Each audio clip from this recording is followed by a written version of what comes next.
More on this, I'm joined from Athens by Greek journalist Yanis Baboulias. Thank you very much indeed for being with us. So how would you characterise that first year for Tsipras? Some would say he sold out to Europe, others said he saved the economy. What's your take?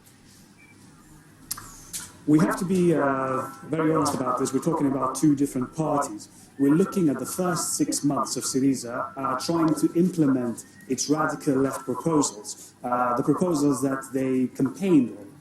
These negotiations were honest, but they were ill-judged, if we can say this. They started out thinking that if they could prove they are right, if they could prove that their positions are the correct ones, that the Europeans would see reason and they would try and help Greece get out of a tough spot. What they found when they went there is that it doesn't matter who's right, because it's not about who's right, it's about politics. And the country's lenders could not find a way to help Greece without appearing weak back in their own countries.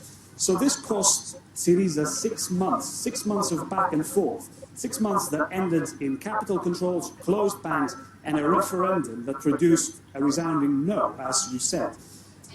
From then on, we're talking about Syriza's second phase. We're talking about a party that had to U-turn on most of its economic agenda, resign, split, and go for elections. They won the elections, and since then, they've been pretty much forced to go through with the same economic agenda as previous governments.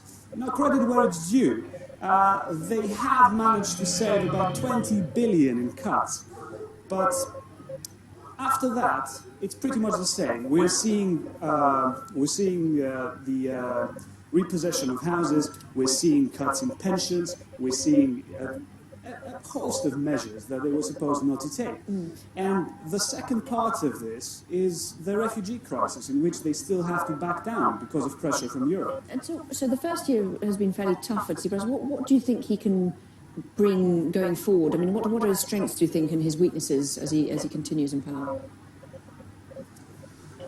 There is a problem with the way Syriza is handling everything right now. They're trying not to provoke any reactions from Europe.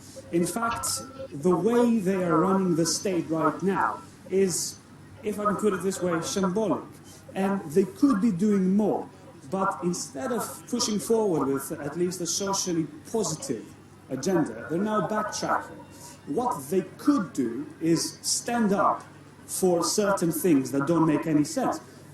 In some of the privatization deals that they're pushing through. The one with the Piraeus harbour, very good deal. The one with the regional airports, the terms are frankly ludicrous. Things like that, they could push harder. Instead, they're spending a lot of time fighting over small terms on pensions and security funds, and they're not getting the results Is that they partly would because like to be getting. Is that partly because they face opposition from people like the unions? They face some of the problems inherent in Greek politics, like the unions, like the entrenched interests of various groups inside the Greek society. And they can't do anything to do away with those because the agenda that they've been forced to push through does not actually dictate terms that make sense in the Greek economy. They have to move forward with these targets, regardless of what that does to the economy. Some of the sectors that are protesting are right to do so.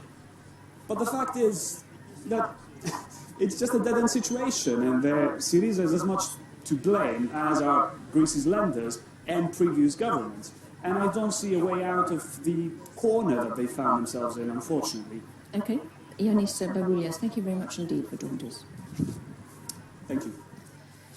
The Chinese President Xi Jinping has been on a Middle East tour, including Iran, where he was one of the first world